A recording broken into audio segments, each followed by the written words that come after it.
Manny Pacquiao sinisiguradong handang-handa pa siya at nasa kondisyon pa ang kanyang katawan upang lumaban pa nga sa isang matchup, at wala po tayong ibang tinutukoy dito kundi nga po si Terence Crawford. Biruin po ninyo, no, sa kabila ng kanilang age gap, no, almost 10 years, nasa 40s and 30s naman itong si Terence Crawford, ay talagang dapat ilalaban itong si Terence sa medyo may kaagwat niya ng edad. Si Manny Pacquiao kasi ay paritiro na, tulad ng kanyang sinasabi ng mga nakaraang interview niya, ay kung magkakaroon siya ng laban, yun na yung pinakahuling match up niya. At hanggang ngayon marami pong mga batang boksingero ang patuloy na humahamon dito nga po kay 8th Division legendary boxer natin Manny Pacquiao. Ang pinaka main reason po nila dyan ay para tumaas po ang kanilang rank, no, sa boxing, especially kapag may pangalan na sa larangan ng boxing ang kanilang matatalo or natalo, tulad na lang po ni Manny Pacquiao.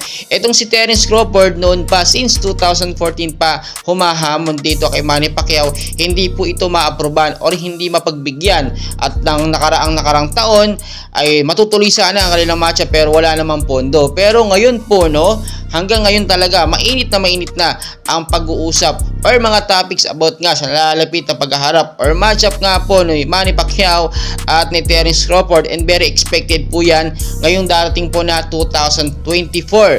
And kung matatandaan po ninyo, recently magkakaroon dapat ng match up or exhibition match itong si Manny Pacquiao at si Buakaw, no, Muay Thai fighter yan, no.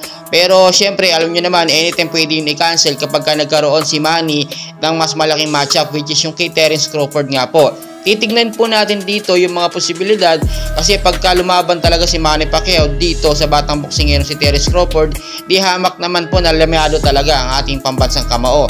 Medyo bata ito at nasa kainitan pa. Samantalang si Manny naman, kinakailangan pa dumaan sa matinding training. So ngayon may mga palihim po na training na ginagawa itong si Manny Pacquiao, hindi po natin nakikita yan. Kasama na po dyan ang kanyang daily exercise at ang kanyang diet meal, no, yung mga pagkain, dyan po siya nagpapakondisyon.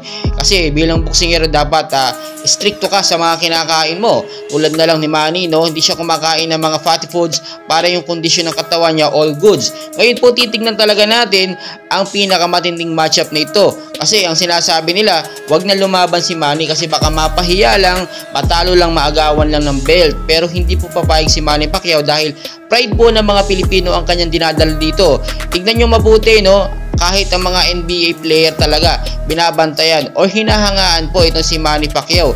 Kilalang kilala siya sa lahat ng mga bansa, no, at bilang isang boksingero, siya ang nagre-representa ng bansang Pilipinas. So wala pong pumapalit sa kanyang posisyon bilang isang top boxing Pilipino sa buong bansa, no. Kaya talagang hindi papayag si Manny na ganunin lang tayo, no, malait-laitin lang tayo ng mga Amerikanong boksingero, dahil makikita nyo naman di hamak na tayo talaga yung mas magaling kaysa sa ibang mga lahi pagdating sa larangan ng boxing.